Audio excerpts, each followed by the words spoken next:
Ah, t'es là, je te cherchais partout. Vraiment? Non mais sérieux, tu voulais que je sois où là? En ce moment? Ça va, ça a besoin d'être désagréable. Tu vas être content de me voir. Toi qui es toujours indécis, je t'apporte quelques choix de films pour ta prochaine chronique. Génial. X-Files, le film. Ouais, bah faut voir 5 saisons de la série avant de voir le film. Ouais, c'est pas fou. Spider-Man, New Generation. Non, je le garde pour la radio. Ok. Et Gremlins? C'est un classique. Et en plus de ça, t'es sérieux? Bah ouais. Bah c'est un film de Noël. Non mais t'es pas juste indécis. T'es chiant en plus. Je te laisse te débrouiller.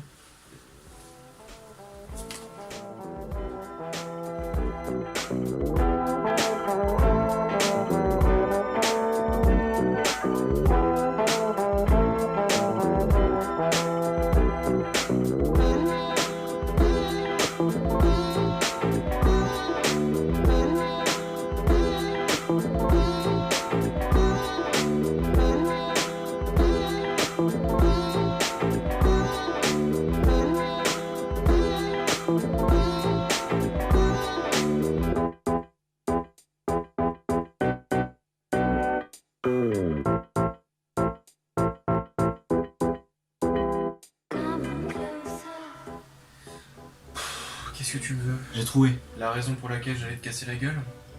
Non, le film pour ta prochaine chronique. Je croyais que je devais me débrouiller. Ouais, mais comment je dois te débrouiller? Puis je peux pas m'en empêcher. Tiens.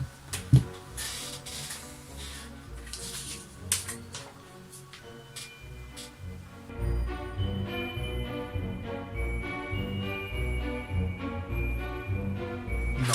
Quoi?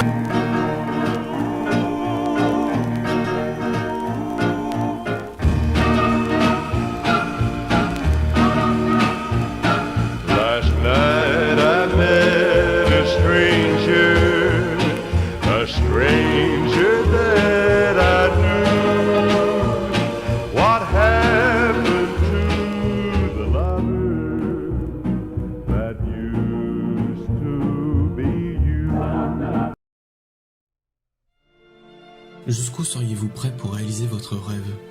Seriez-vous prêt à tuer? À changer qui vous êtes? À disparaître? Là est toute la question du nouveau film que l'on va découvrir cette semaine. Gattaca est un film de Andrew Niccol, réalisateur entre autres de films comme Time Out ou Lord of War. Ce film se pose en critique sociale à travers la science-fiction. En effet, la première information que l'on a, c'est une phrase qui apparaît, ancrant l'histoire qui suit comme une possibilité de ce que l'on va vivre. Dans ce futur, l'eugénisme est devenu courant. La course au bébé parfait fait loi. Notre patrimoine génétique détermine notre vie sous tous ses aspects, aussi bien social que professionnel.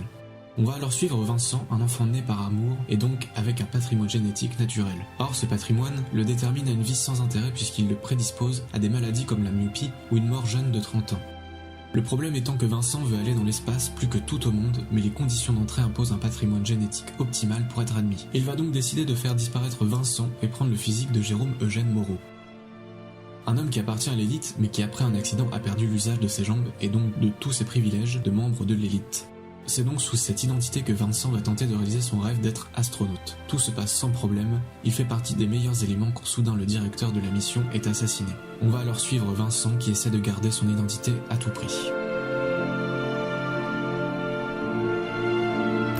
On retrouve tout d'abord dans le rôle principal Ethan Hawke pour Vincent Anton Freeman, doublé par Jean-Pierre Michael. Il est le doubleur régulier de Brad Pitt dans la saga des Ocean, entre autres bien évidemment, de Ben Affleck, notamment dans Gone Girl, mais aussi de Michael Fassbender pour la dernière saga des X-Men. Ensuite Jude Law, qui interprète Jérôme Eugène Moreau, est doublé par Guillaume Orsat, doubleur d'acteurs comme Brendan Fraser, notamment dans Scrubs, avec le personnage de Ben Sullivan, aka la mort la plus triste de toutes séries confondues. Il est la voix régulière de Dwayne Johnson ou encore du grand chef anglais Gordon Ramsay pour l'émission Cauchemar en cuisine. A savoir, Guillaume Orsat est le directeur artistique des voix françaises pour des séries comme Breaking Bad ou Better Call Saul. Je n'ai pas encore parlé jusqu'ici de leur particularité puisque leur doublage a pour caractéristique de se ressembler. Il y a un réel effort de faire en sorte que les deux voix soient proches au possible pour soutenir le propos du film sur leur ressemblance malgré le niveau de vie hétéroclite. Pour finir, la doubleuse de Uma Thurman est faite par Vanilla Pradier, doubleuse régulière de Evangeline Lilly dans le MCU, de Jessica Biel dans l'agence Touriste ou encore Rosario Dawson dans la 25e heure de Spike Lee.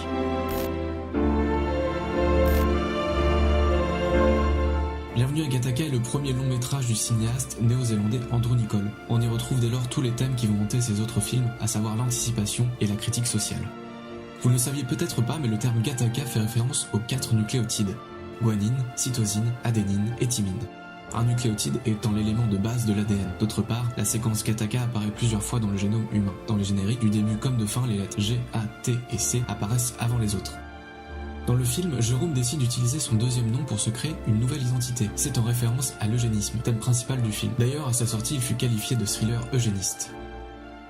Les acteurs Ethan Hawke et Uma Thurman, qui tiennent tous les deux les rôles principaux de ce film, se rencontrèrent sur le tournage et se marièrent peu de temps après. En 2011, la NASA a désigné Bienvenue à Gattaca comme film de science-fiction le plus plausible de l'histoire du cinéma. L'idée que dans un futur proche, l'homme puisse parfaitement contrôler l'empreinte génétique de l'être humain est on ne peut plus possible et effraie de nombreux scientifiques. Pour l'anecdote, le film de SF désigné comme le moins plausible est Armageddon de Michael Bay. C'était Krypton, des bisous et bon confinement.